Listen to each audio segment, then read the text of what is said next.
does home mean to you? Home is where I can be the most myself. Home is the smell of good food on the stove. Home is essentially just wherever my bed is and wherever I know people, where I have community. That's home. I would say like peace, because 9 times out of 10 if you were to walk into my place, it's like just quiet. Home to me is where my people are, so let's have a housewarming. All right, it's Monday and my housewarming party is on Friday. Let's prep. I moved from a small studio apartment that I lived in for 2 years. You can see it in some of my older videos, and I love that place, but it was really hard to host there. I did do it, however. It wasn't as easy as I wanted it to be. And as someone who loves to cook and loves to host, I felt like that place was really holding me back. So I did what I had to do. I lived there for 2 years. I saved up some money, I paid down some debt, and now I've moved into a glorious 2-bedroom in Washington, DC. And I'm gonna have a ton of people over on Friday. And by a ton, I mean like 10 to 12, because I don't wanna have to cook for that many people. But let's figure out what we're gonna make for them. That is always my first step if I'm hosting a party or a housewarming: food. And for this one, since it's my home, I thought what better menu than to pick recipes from my book, American Soul, The Black History of Food in the United States.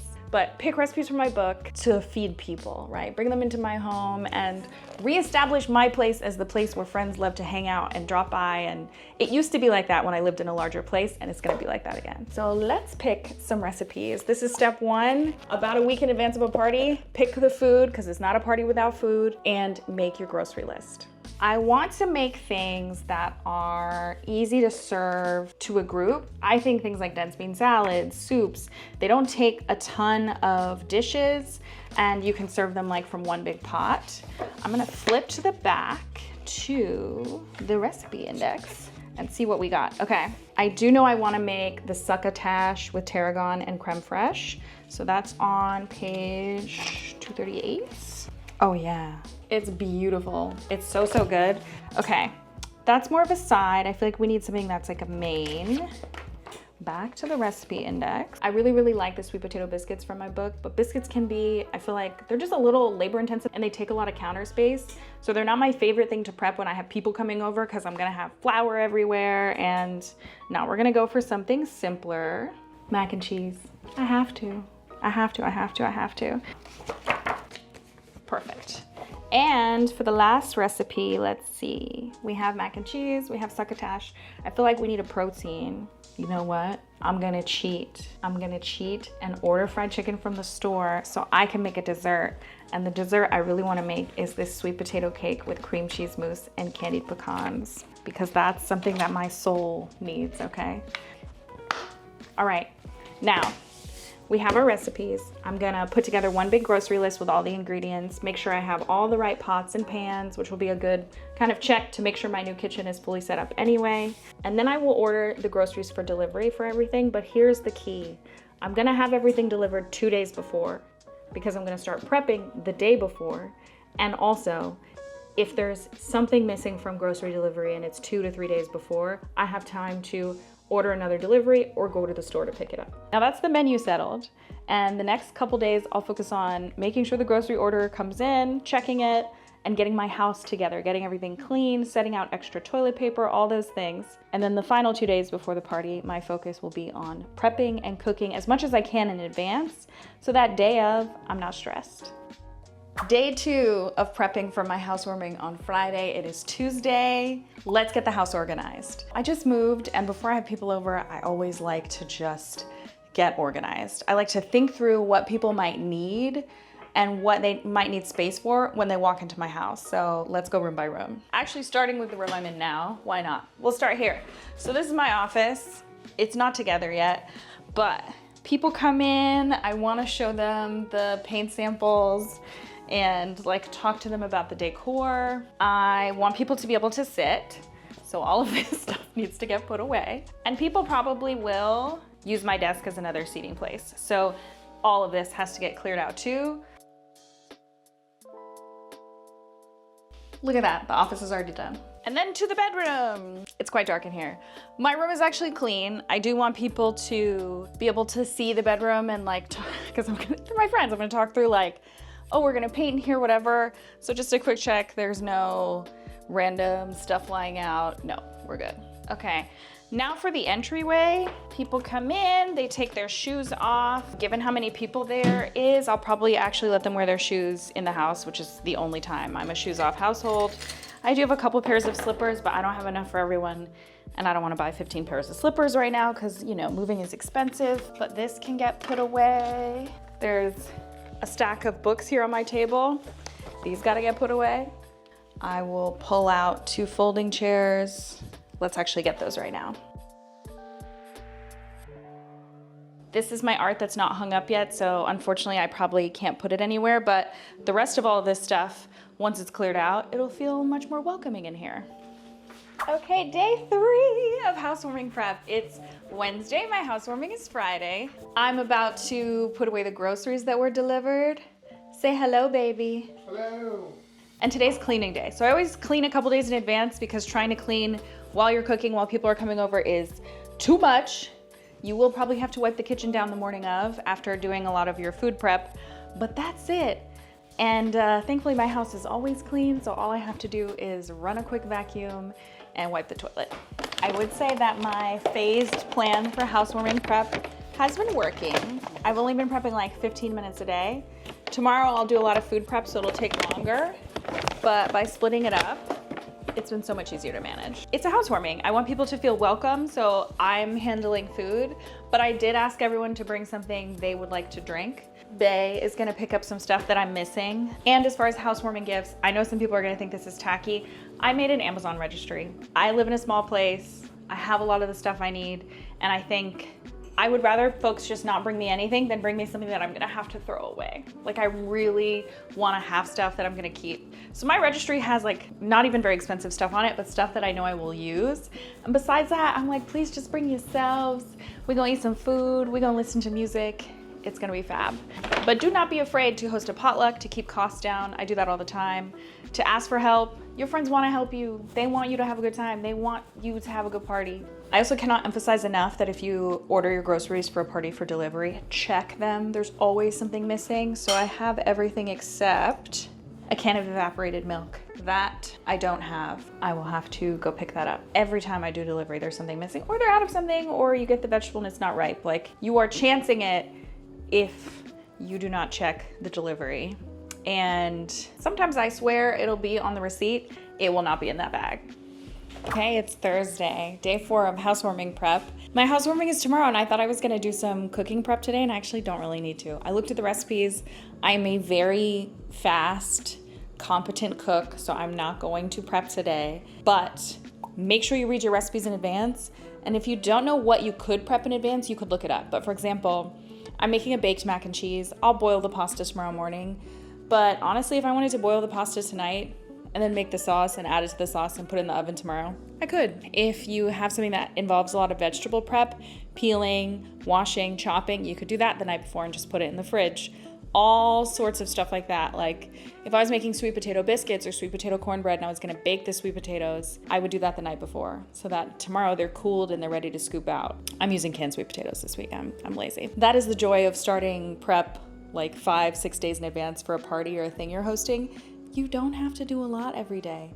My house is clean, my bathroom is clean, there's extra toilet paper out. I know friends are bringing drinks. I know my partner is gonna show up with paper plates and cups and chicken to round out the meal. I've already pulled my folding chairs out of storage, so we are good to go. I took out the trash and the recycling, so it feels good. And I'm just gonna use a Spotify playlist. A lot of times I would make my own playlist or have people submit songs for a playlist, but I'm tired. The one thing I did do to prep today though was I went and got a can of evaporated milk, which I need for the recipe. And that's the one thing that did not come in my Whole Foods delivery order. So tonight, instead of prepping, because I know I can make these recipes tomorrow, no problem, I'm gonna walk on my walking pad and I'm gonna watch Law & Order, and it's gonna be lovely. Okay, it's 1:42 p.m. on Friday, housewarming day. I got caught up with work this morning, so I haven't cooked anything yet, but we're gonna get to it. Making 3 recipes from my book, American Soul. And I'm so excited. Let's do the sweet potato cake first. The cake needs to cool before I frost it later. And I'm using store-bought frosting. There is a homemade frosting recipe in here. That's not happening, okay? So let's start with the sweet potato cake. And this recipe is in my book, but it's actually contributed by chef J.J. Johnson. So when I was making American Soul, I didn't want to just write about dead people. I wanted to write about Black folks who are still doing dope shit right now, and JJ is one of them. And he's always showing up for the community when there's a need, so when you're in New York, go check his work out. But now let's talk about sweet potatoes, even though yes, I'm lazy and using canned sweet potatoes today. And look, I don't really care what the label on the pan says when you put down your candied yams on the Thanksgiving table. They're not actually yams. Real yams are West African. They're big, hairy tubers, and they've been central to food and culture there since before the slave trade. Yams were brought on slave ships as food, upwards of 100,000 yams to feed 500 people. But the sweet potato is a whole different plant. It's from the Americas, actually. It's from Central and South America. And sweet potatoes, they stored well, they were super nutritious, and they grew in this climate when African yams wouldn't. So enslaved people here in the Americas cooked with them, ate them, mashed them with spices, and their sweetness was really a treat. And then after the Civil War and after the Great Migration, a taste for sweet potatoes spread throughout the US with Black migrants. But we still call them yams. We kept the name. Chef and educator Scott Alves Barton put it better than I can. He says, as the sweet potato takes up the role of the yam, foodstuff for sacred twins and ancestors, it epitomizes the adaptive creativity of the diaspora. Now, let's talk about this mac and cheese, because I've heard it said that Thomas Jefferson popularized mac and cheese in America. Absolutely not, okay? It was James Hemings. Hemings was Jefferson's enslaved chef. He went to France in the 1780s and trained inside the household of a member of the French royal family. He learned French. And then when he was in America, James Hemings was the best trained chef in the country at the time. And that's not me talking, it's a quote from historian David Shields. Meanwhile, Thomas Jefferson was broke. He was in debt basically his entire adult life, and he was importing macaroni by the dozens of pounds, paying for these trips, paying for training, all of it on loans. And the collateral for these loans was the people he enslaved. And when those bills came due, he sold those people. So the fancy lifestyle and the food that Jefferson is remembered for, that was financed by the same people who were cooking the food, the people who were laboring for him, like James Hemings. And even though I was tired and sweaty, I also made succotash, which I don't have time to get into, but that recipe was contributed by another incredible Black chef, and it's in the book too. So if you want to eat like this and actually know where your food came from, grab my book in the caption. Okay, we're ready. We have so much chicken that Bae brought. Mac and cheese just came out of the oven. Succotash, sweet potato cake. That's it, we ready. And as you can see, this housewarming was not fancy. We had people sitting on folding chairs, we were using paper plates, but the food was a hit. I would say my favorite dish of the night was both of the macaronis. Macaroni is like a staple in the Black family. My favorite dish of the night was, the mac and cheese was really good, but so was the cake. I could have the cake right now. I actually had 2 slices. It tasted like, I was saying this to you earlier, it tasted like Christmas. Just had like these warm spices. It was really nice. I like the touch with the pecans on top. I really like the succotash. I feel like it was refreshing, it's like healthy, it balances out everything else, but it generally just tasted amazing. I even had them vote on paint colors and which wallpaper to use. What's one thing you think every home should have? Something from your childhood, or something that reminds you of your childhood. It kind of grounds you. I think we definitely need that. Bonus, good lighting. Like warm lighting will change the game and make you feel more comfortable than like harsh fluorescent lights. I think every home just needs like a good book, because when people sit around after a while and the conversation gets old, there's nothing else to talk about. There's something for them to grab and just start looking through. And especially when you're entertaining, you're like, all right, I don't need to talk anymore. I can go in another room. They are keeping themselves occupied. So if they got a good book to look at, or maybe a photo album, then they're good to go. And a 75-inch TV. Yeah, I mean, like the TV is, You gotta have and that's the it. thing. Like I keep a nice TV, but I won't have to. watch the TV often. No, but you still just have to have one. Yeah, you gotta have a TV. Of course. I feel like every home needs photos. Photos from your last trip, photos from like a photo booth. Like I saw the picture from my event on your fridge. Yeah, I like those little like mementos. I think that is something that like adds your personality and like shows people when they walk in who your family is and who matters to you. So I definitely think you need some good pictures, and they need to be on display. I think you have to have something in your house that someone else gave you, that you love, that you didn't buy, that someone thought of you and then gave it to you, and you've taken this thing with you forever, because it's something that you can always look at and connect you to other people. And I think that's what, like, your home means a lot of things, like that color purple in your bedroom. But one specific thing is something that someone else gave you. I have a couple of answers. One of them is you gotta have good snacks. That's essential for me. But if I'm talking about like furniture and things, like I think you need something that feels cozy. Like there's a blanket, and I actually feel like my place is not complete because I don't have it. It's called a gabi. It's a traditional Ethiopian air-trained blanket. It's the best blanket that you'll ever experience. I swear, you'll just fall asleep immediately when you have it. And I actually feel like I do not have my own home yet because I don't have it yet. So I gotta go get one blanket. Send the link around, because I will send nice. it, yeah. And it's actually something you gotta be given. Like somebody will bring you from back home. So yeah, I need my aunties to bring me something. But yeah, I think having some sort of like cozy element, whether it's like a pillow that you really like, or a blanket, or, you know, just something that feels like really soft and like easy to like lay on.